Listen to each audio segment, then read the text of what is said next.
of South Africa to Pakistan. And when South Africa comes into your mind, there are a lot of big images in our hearts that have been there. His Excellency Mr. Christo Janse, is it right? Janse Van Noordwyk. Janse Van Noordwyk. Okay. And His Excellency is a career diplomat, is an experienced diplomat. He has been serving in various important positions of his country to different across the world, and he is currently acting as a High Commissioner, acting High Commissioner of South Africa to Pakistan. And because of his presence, his present at several levels, he has given knowledge about South Africa and of course the relationship between both countries has also been multiplied. So I'm giving the floor to His Excellency. I was asked to come and speak to you about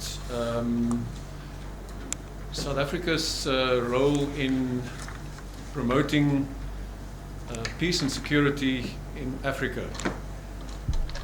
And it will touch on South Africa's own history, recent history, making the transition from apartheid to democracy, which happened officially in 1994, and how it influenced our foreign policy, for which Africa is obviously a priority, because that's what we are. South Africa is an African country.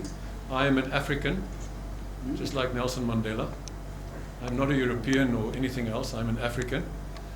And then we will look at some of the peace and security architecture in the continent of Africa under the African Union, which is the continental organization consisting of 55 member states.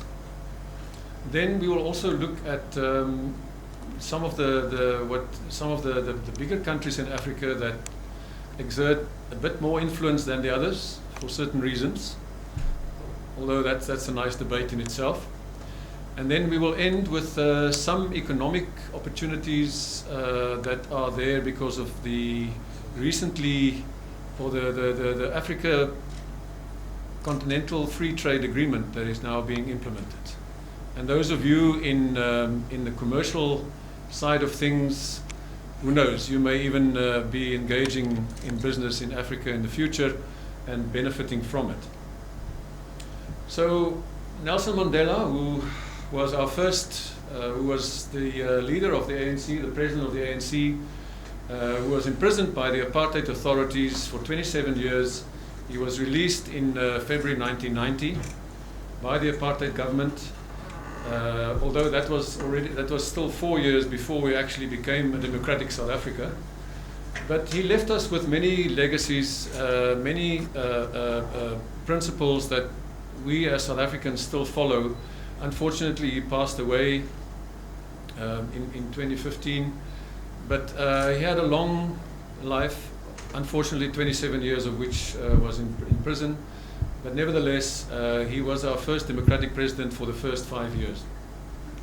So the one thing that he left us, and which is from Africa in any case, is the African philosophy of Ubuntu. And literally translated, it means just humanness, to be a human. Now in full, it is umuntu, ngumuntu, ngabantu, from the Nguni languages of Zulu or Xhosa, which is the language of Mandela, meaning a person is a person through other persons, or I am because we are. So it's an acknowledgement. In essence, it's an African humanist philosophy, a way of thinking about what it means to be human, how to behave towards others, defined by a person's relations with other people, and acting in ways that benefit the community. Nelson Mandela promoted this ethos to advance our collective unity, irrespective of race, creed, and orientation. As you know, South Africa is a mix because of our history, and also applicable to the global community where it applies. It forms the value base of our constitution, which is strong on human rights and equal opportunity. and also formed the basis for the Truth and Reconciliation hearings just after 1994, where perpetrators of violence under the apartheid regime and from the liberation movements could go to these hearings and make a full disclosure and then get amnesty. If they made a full disclosure, then they got amnesty, they were not prosecuted. If they didn't make a full disclosure and they were caught out, then they were prosecuted and went to jail. Some of them even for life, because they didn't use the opportunity of the Truth and Reconciliation Commission.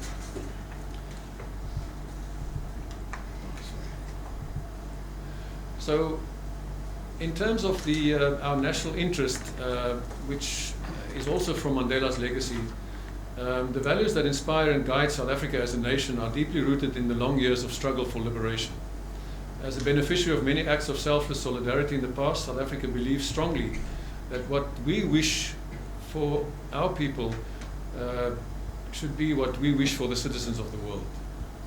So our national interest can be articulated as people-centered, including promoting the well-being, development and upliftment of people, protecting the planet for future generations, the whole issue of sustainable development, and also ensuring the prosperity of the African continent, which is where we are from.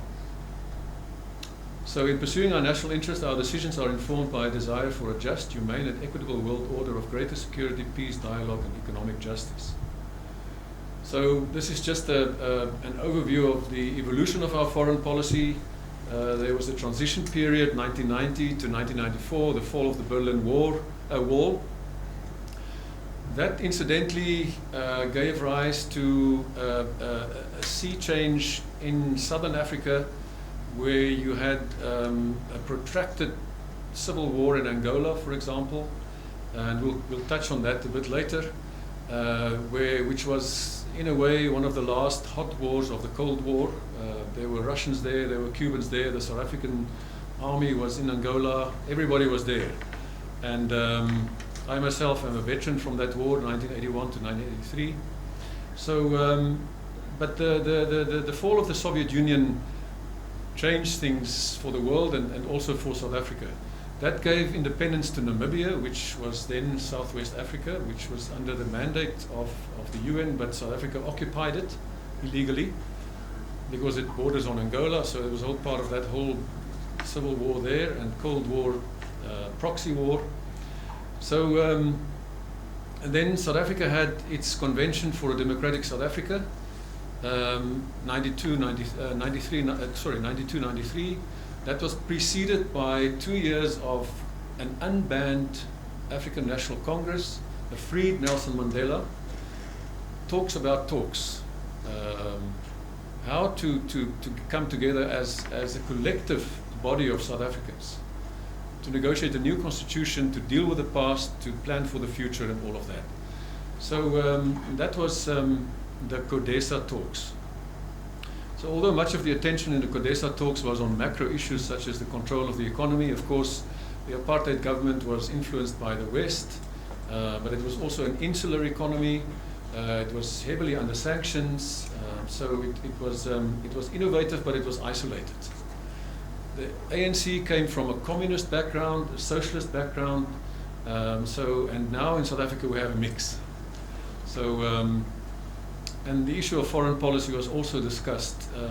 For the 2 years of the CODESA talks, my department or my ministry, Foreign Affairs, then now it's International Cooperation and International Relations and Cooperation, was also jointly managed by the ANC and the then government. So, and there was a transitional arrangement. So at that time, Nelson Mandela was saying, among others, that human rights will be the light that guides our foreign policy.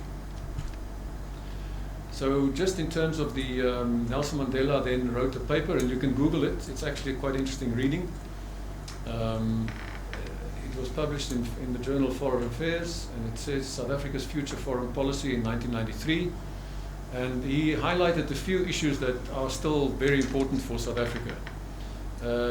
Among others, he said that foreign policy in a democratic South Africa should look at issues of human rights that are central to international relations, and human rights extend beyond the political, also embracing the economic, social and also environmental rights.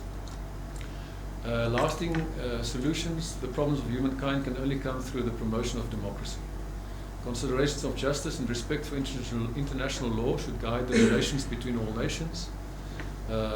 Peace is the goal for which all nations should strive, and where this breaks down, internationally agreed and non-violent mechanisms must be employed. The concerns and interests of the continent of Africa should be reflected in our foreign policy, which is our priority. And economic development depends on growing regional and international economic cooperation in an interdependent world. So our foreign policy, therefore, I'm just going to highlight a few there. It recognizes importantly that states are interdependent because Africa is a continent of 55 states. It's a legacy of a colonial history. Only 2 countries in Africa have never been colonized.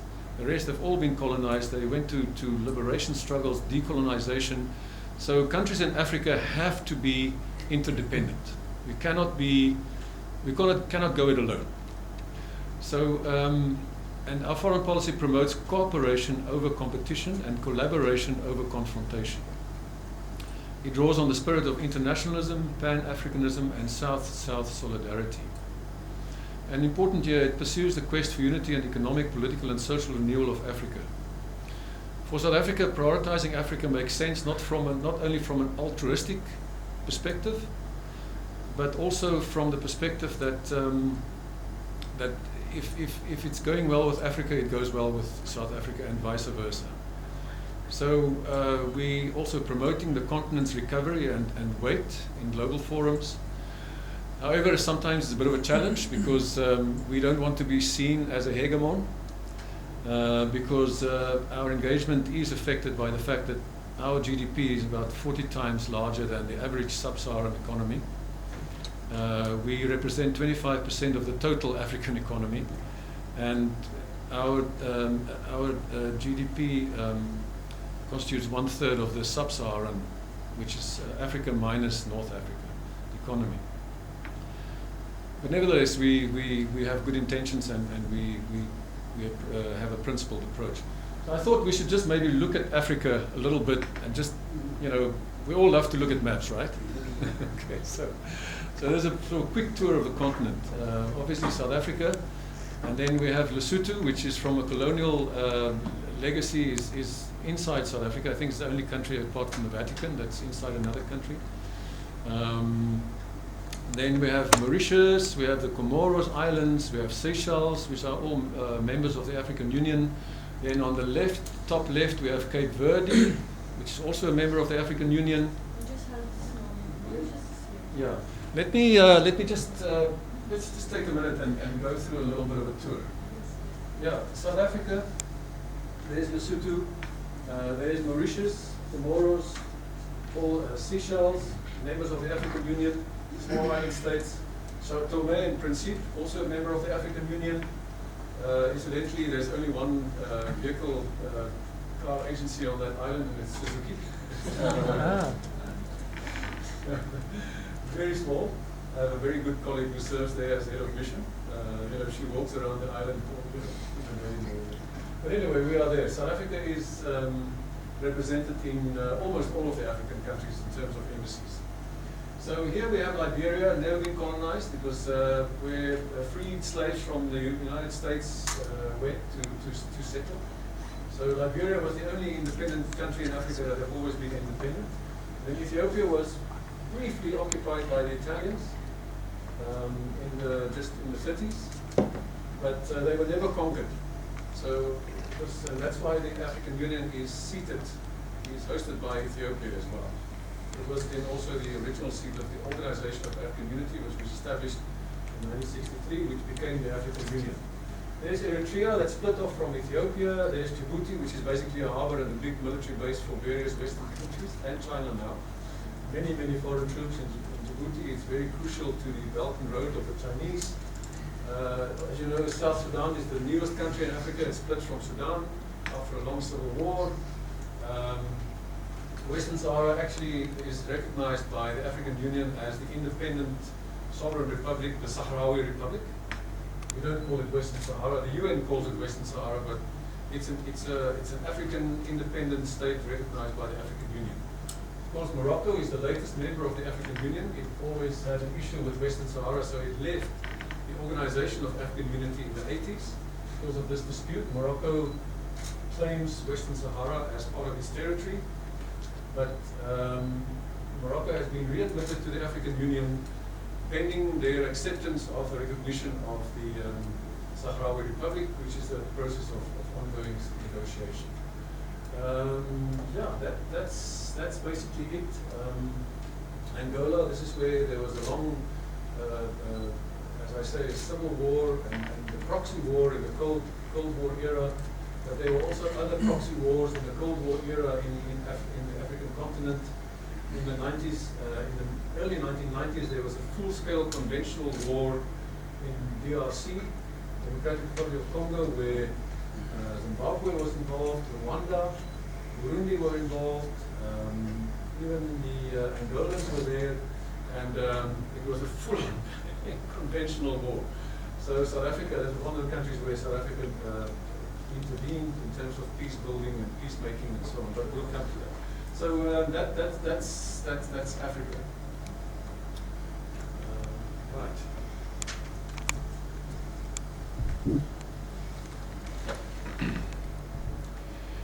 So yes, the African Union, 55 member states, officially launched in 2002 in Durban in South Africa.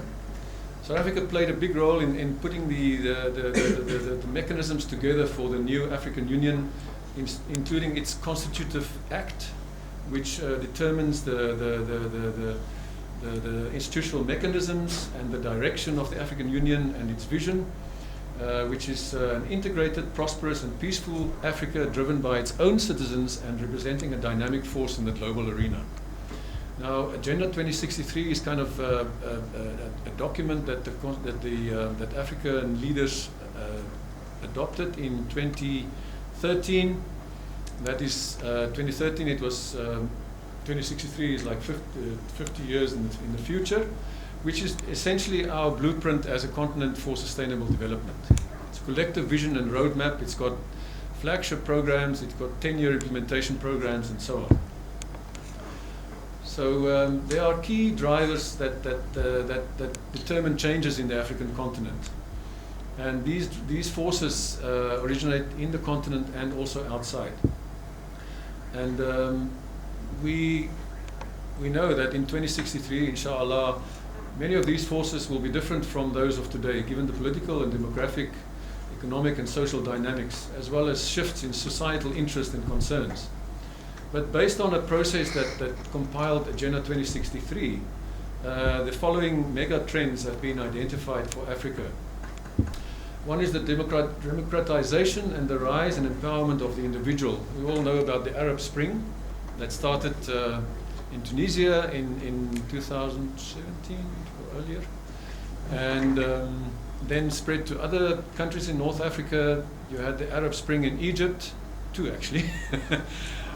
One where the previous regime of Mubarak fell and the Islamic Brotherhood came into power, and then there was a reaction against that, and now you essentially have the military in power, although it's a civilian president, but he was the head of the military in any case.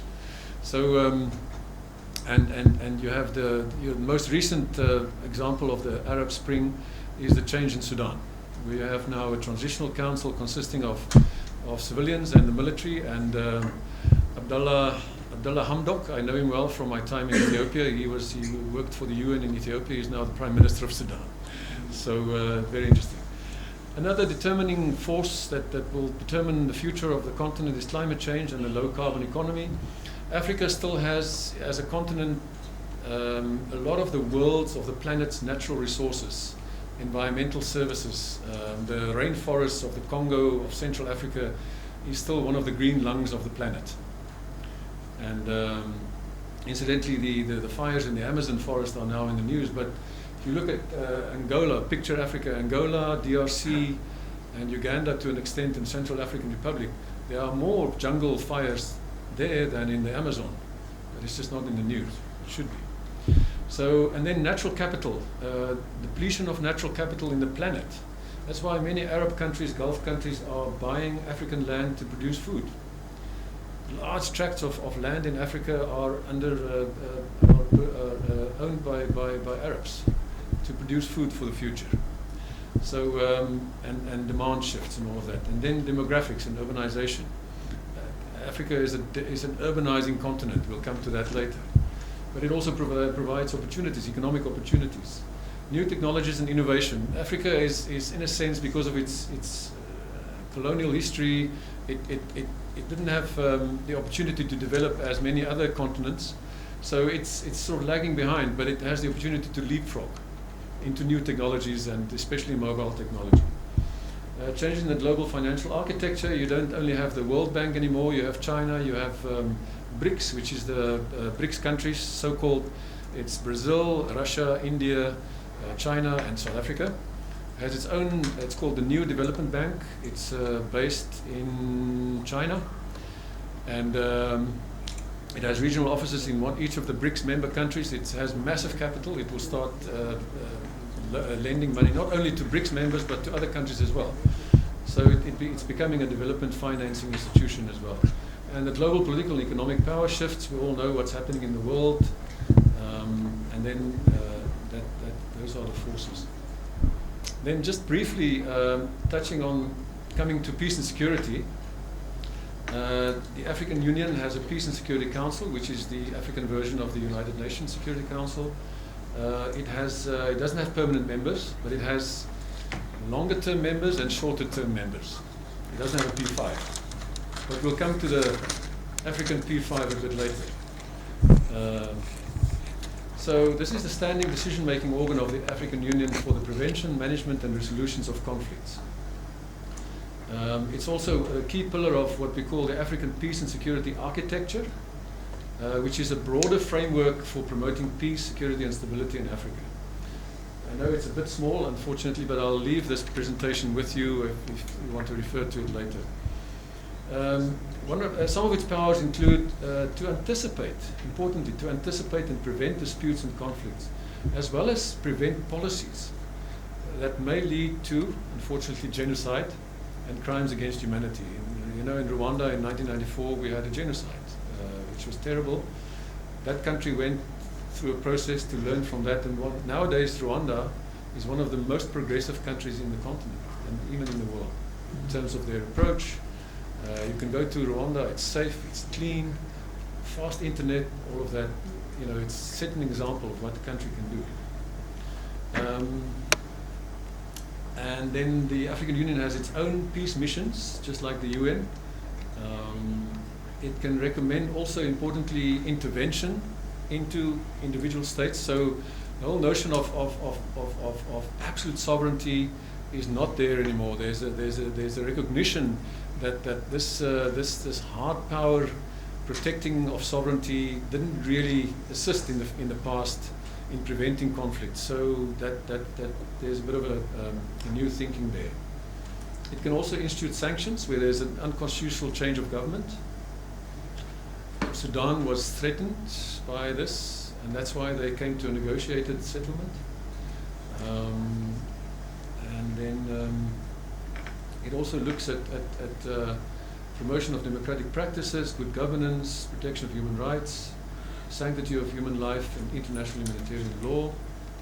And then there are also implementation of conventions and treaties on arms control and disarmament, not only international but also continental. So just some more elements of the African peace and security architecture, which is the umbrella term for the key AU mechanisms for if I say AU, I mean African Union. There's apart from the Peace and Security Council, there's the Panel of the Wise, which is sort of elder statesmen that advises. Mandela was a member of that before his passing. And it's also supported by the Continental Early Warning System, African Standby Force, which is a collective military force, which is based in 5 of the main regions of Africa. Then there's also the Peace Fund, and then there's a Military Staff Committee, etc., etc. Importantly, there's an African network of women in conflict prevention and peace mediation called FemWise Africa. This is a subsidiary body of the Panel of the Wise, and it focuses on strengthening the role of women in conflict prevention and mediation in the context of the African peace and security architecture. by providing a platform for strategic advocacy, capacity building and networking for and among women of the continent, but with partners as well. It also aims to ensure that peace processes in Africa are shaped with the contribution of women's leadership and participation. And it has already launched operations by providing technical and mediation support to 4 ongoing peace processes in Africa. Now, some of the main AU peacekeeping missions. One is the African Union mission in Somalia, which started as a UN mission, but it became an African Union mission. It's established by the African Peace and Security Council in 2007 to support the transitional federal institutions. We all know that Somalia is a challenge. Some say it's a failed state. It can be seen actually as a failed state because there is no unity. It's fragmented. It also, in the north of Somalia, it has a portion that's called Somaliland, which sees itself as independent. But unfortunately, the African Union can't recognize them as independent, but they operate as an independent country. They have their own currency, some of their own missions, and they're going it alone since 1960s when the civil war started in Somalia. Then there's the joint African Union and UN mission in Darfur in the west of Sudan. And that has troops, among others, from Pakistan as well, but from UN members and from African countries as well.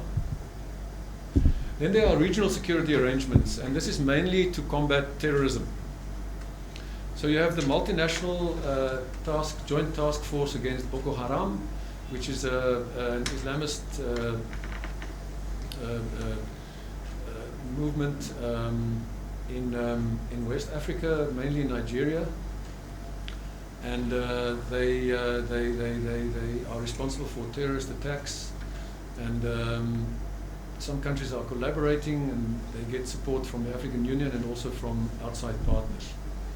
It's also based on UN Security Council resolutions. And then there's the G5 Sahel. The Sahel is basically the countries that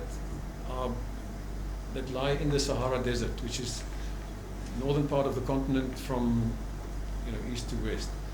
And it's basically Burkina Faso, Chad, Mali, Mauritania, and Niger. And also set up basically against terrorism, terrorist attacks from groups linked. Is there other questions? Yes. Sir, my question is the Central African Republic having some civil war between the, I think they have some religious creeds or what. So what is the official stand of South Africa on Central African Republic? And my second question is that South Africa, Saudi citizens can travel free, visa free to the Africa. So what this kind of package in Pakistan, you will get this kind of package to travel free, visa free to South Africa. Is there any certain restriction or they need to improve the relationship? You're saying that Saudi citizens can now? Yeah. Okay. Why not Pakistan? In Ethiopia, do you think that Africa, we know South Sudan and Sudan, they had very long war. After a very long conflict, the African Union accepted South Sudan after referendum as a new country. Do you think African Union can accept Somaliland without any conflict? We know in Somalia for the last 2 decades there were conflicts going on, but Somaliland since 1991 it had peace and democratic elections. So do you think African Union can accept peacefully Somaliland as a new country? Thank you very much. Let me answer these 3, and then we'll take another round if we have time. Thank you very much for the questions. Really interesting and fascinating. It's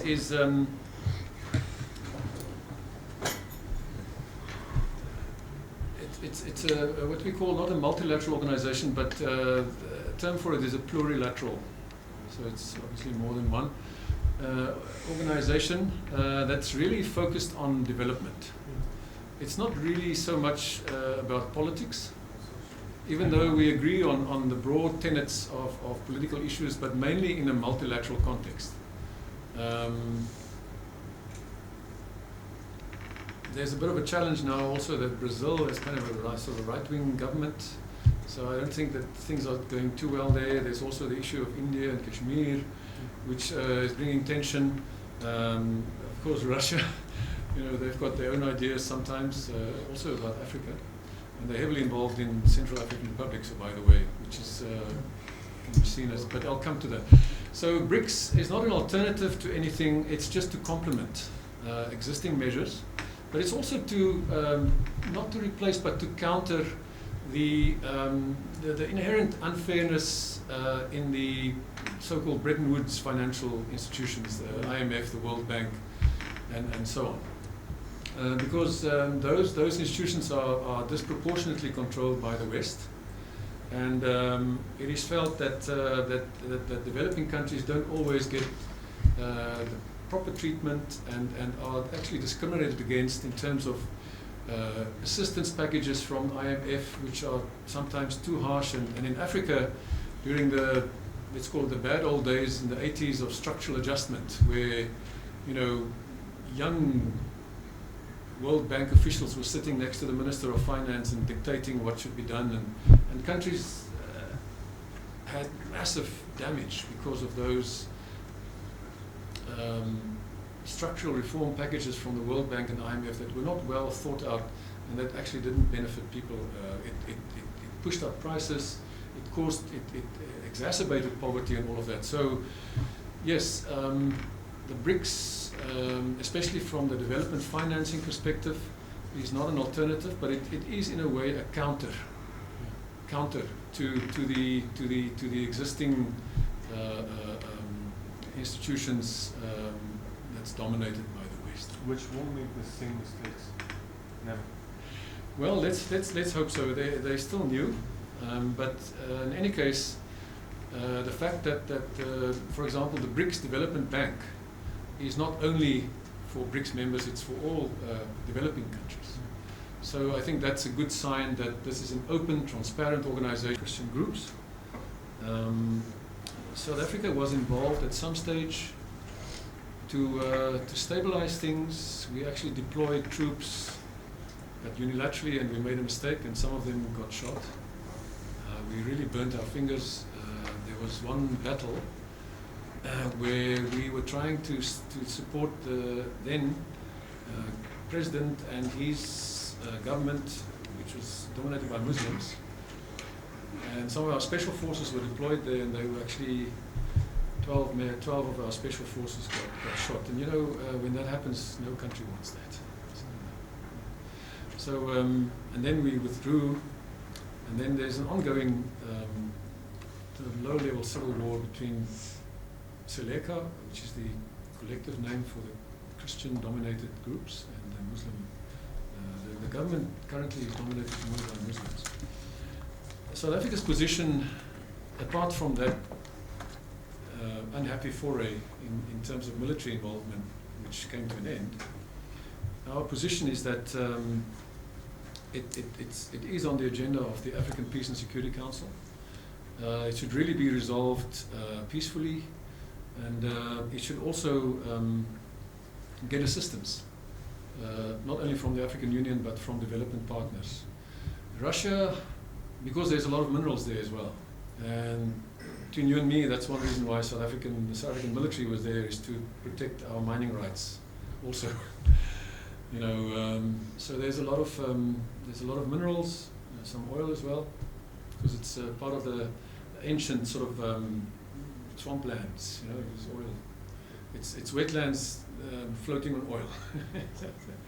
So our position is that it should be resolved really through the African Union, which is being done, but that all the outside parties that are involved there, like Russia, should be involved constructively, and not with hidden agendas and all of that. So, but ideally, it's something for the people of Central African Republic to resolve among themselves, and we are supporting continental processes to achieve that.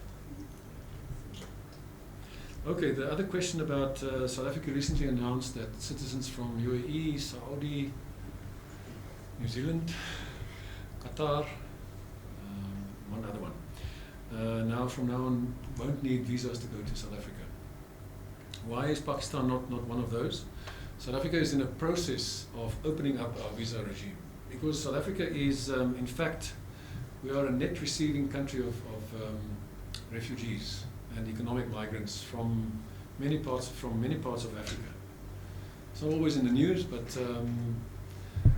South Africa has a lot of people that have come to South Africa from all over Africa to seek a better life. Johannesburg is known in Africa as the city of gold, Igoli.